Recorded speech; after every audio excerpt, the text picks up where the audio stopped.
Hello, my name is Catherine Stutman, and I am doing a speech on the psychology of customer service using a telephone. This is for my speech class 1311. My audience is here.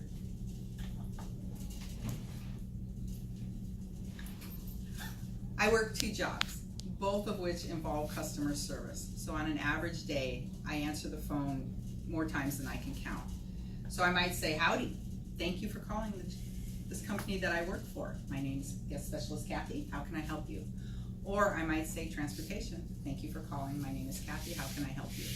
Either of these jobs, though they have different scenarios, require the same type of psychology when it comes to using the telephone. With my greeting, I open a path to the customer, to the person on the other side of the telephone, and hopefully convey the idea that I'm concerned about their call and want to find a way to help them. So there's a lot of ways that you can convey tone using the telephone. I could say the same words and go, hey, thanks for calling, and convey that I totally don't care why they called. Or I might say, yeah, this is Kathy, can I help you? And also convey that I could care less that they called and I would rather be any place else but where I am. Each call is pretty much the same. You have to answer, of course, the greeting. You have to listen, and listening is the most important part. I have to have a response that satisfies the customer or the parent that I'm dealing with, and then I have to have an ending to the call. So I've learned a lot of lessons doing these jobs, and one of them I've learned is I have to speak calmly, I have to be unhurried in my answers, I have to speak clearly, and I have to convey that I'm happy to be there. And one of the most important lessons I ever learned sounds silly. I learned that if I answer the phone and I'm smiling, it comes across differently. So it might be silly to think, why would you smile when you answer the phone? Because the customer on the other end can't tell that you're smiling, except I think that they can. Because when you smile, you have different inflections in your voice, and it translates through the telephone. So Jeffrey James, who is a contributing editor to Inc.com, gave several ideas and rules about how to do customer service. And some of them are: be yourself, be curious, be open-minded, and be willing to listen. They all help when you have to answer the phone. I deal with a lot of problems that people bring to us. They took the time to call, and it all depends on the attitude that I respond to them with. There's some words that customers don't want to hear. They don't want to hear no.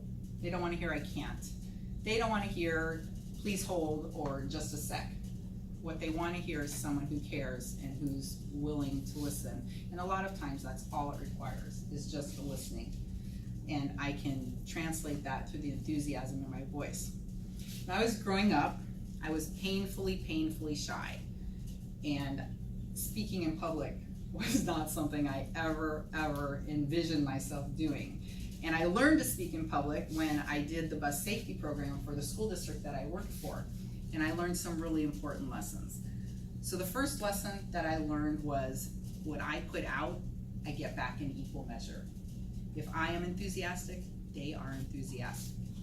I learned that if I lean towards the people that I'm talking to, and I am interested in them, they lean back. They can't wait to hear what I'm gonna say.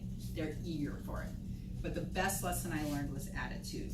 Because if I presented that information as if it was the best, the most important thing they were gonna hear for the whole rest of their day, they couldn't wait to hear what came out of my mouth next.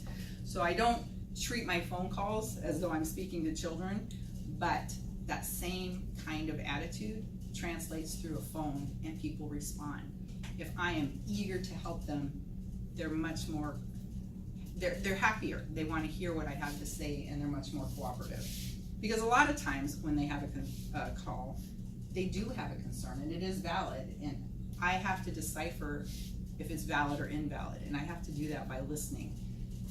So a lot of times, if it's a valid call, and I've taken the facts down and I think that I can help them, I will jump through hoops. I'll take their name, their number, I'll get the information I need, and I will call them back as soon as possible. because they deserve that. They took the time to call. Their time is valuable. If I think their call isn't valid, and part of my job is to filter those calls, then I listen and I take notes and I just go along for the ride, because I've been told some really incredible stories. An angry customer can demand things that I absolutely can't offer. They can demand to speak the direct line to the general manager. They can demand the direct line to my supervisor. They can ask for free stuff, and all of which I know they're not gonna get. But it depends on how I handle it. If I offer to take their information, if I allow them to be heard, then they become more responsive usually. And oftentimes all it takes is an apology. I'm sorry I can't get that for you, but I can do this other thing. And oftentimes a lot of it is just giving them an alternative.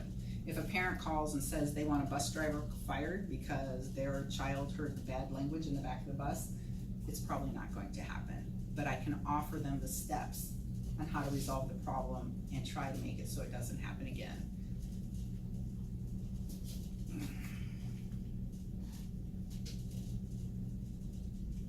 In psychology, there's a study called the halo effect, and that means that a happy customer tends to have a good, positive attitude towards the company or entity that they were dealing with, and that carries over to the next time that they call. So if I have a customer that I can make happy, or a parent that I can make happy, when they call back, I've got a leg up on the happy scale, and they will respond more to what I have to say. That also works in an opposite way. I've called Sprint, I've been on the other end of the phone, and I've listened to the person on the other end of the phone try to resolve my problems, following a script that goes word for word. And at the end of the call, they always say, did I resolve all your problems? Which sounds like a robot. And then they ask if I'll take a short survey that's never short.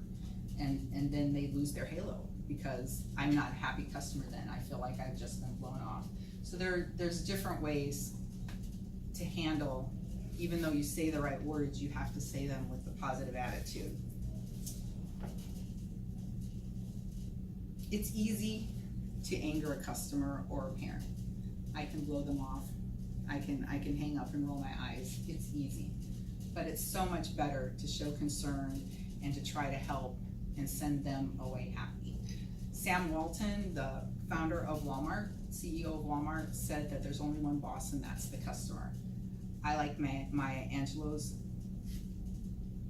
quote that says, people will forget what you said, and people will forget what you did, but they will never forget the way you made them feel. The end.